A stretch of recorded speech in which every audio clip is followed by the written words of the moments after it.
2011, I graduated from college and started making $60,000 a year at my first job. But I ended up impulse shopping my way through that entire salary. In 2020, I became a certified life coach, and now I help women stop impulse shopping through my social media content. We have cabinets and drawers and pantries full of stuff that we don't need. Let's talk about the way that TikTok has skewed our view of what normal and average consumption habits look like. The first predominant theme that you're gonna see all over this app is that you always need the newest, the biggest, the shiniest item.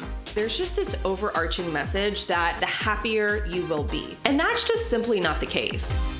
What flipped you?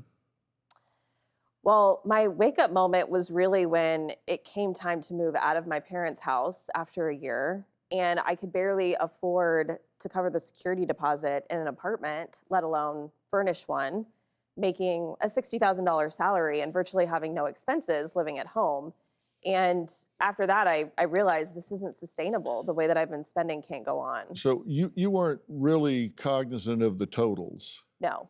You look back and say, I've been living kind of for free for a year and I'm broke. Yeah, and when I would go shopping, my justification always was, I'm not putting it on a credit card and I'm not going into debt. I always knew that I had that money sitting in my checking account to buy the thing that I was going to be buying. Well, that's good, at least. At least you didn't move out with all that debt and have to dig out, but you did have debt. You had student loan debt. Yes, I was in $40,000 of student loan debt, which is why I moved home in the first place, because my intention was to live at home and pay those off. But in 5 years, you made a switch, and in 5 years, you got that paid off, and you built a six-figure portfolio of investments, right? Yes. So when you turn around, you turn around. Yeah. So you turned around. Yeah, I did. And I don't want to paint it like it was an overnight success. I mean, that process definitely took years.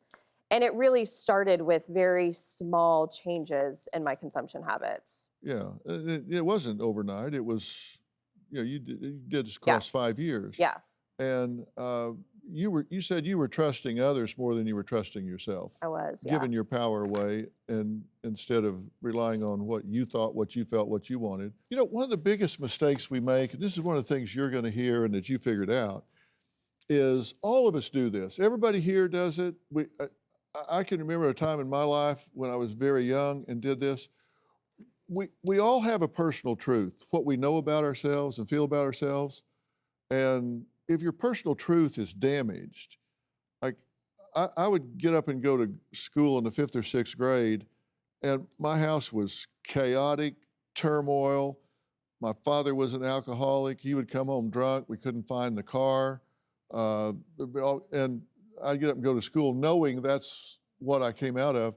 And the kid sitting next to me, had on a clean iron shirt, face all clean, hair combed and everything. And I compared my reality to their social mask. You're going to lose every time.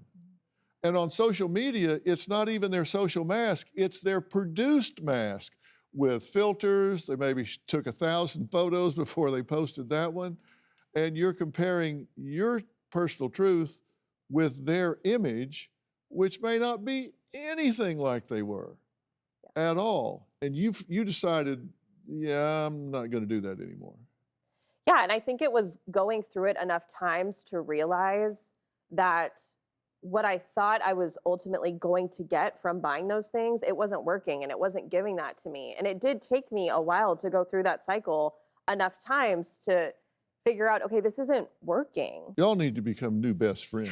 Sounds like it, Really. I want to get to that point. When you first make a big change like this, it's not going to feel good. And I think that's what we're all waiting for, is just to get to a point where it's like, oh, making this huge shift is going to feel great and it's going to feel natural and I'm going to feel good about doing that. And I think expecting the discomfort ahead of time and realizing making this complete 180 is going to be really hard and uncomfortable. Do you have a story or a question for me? Click the link in the description and tell me what in the world is going on.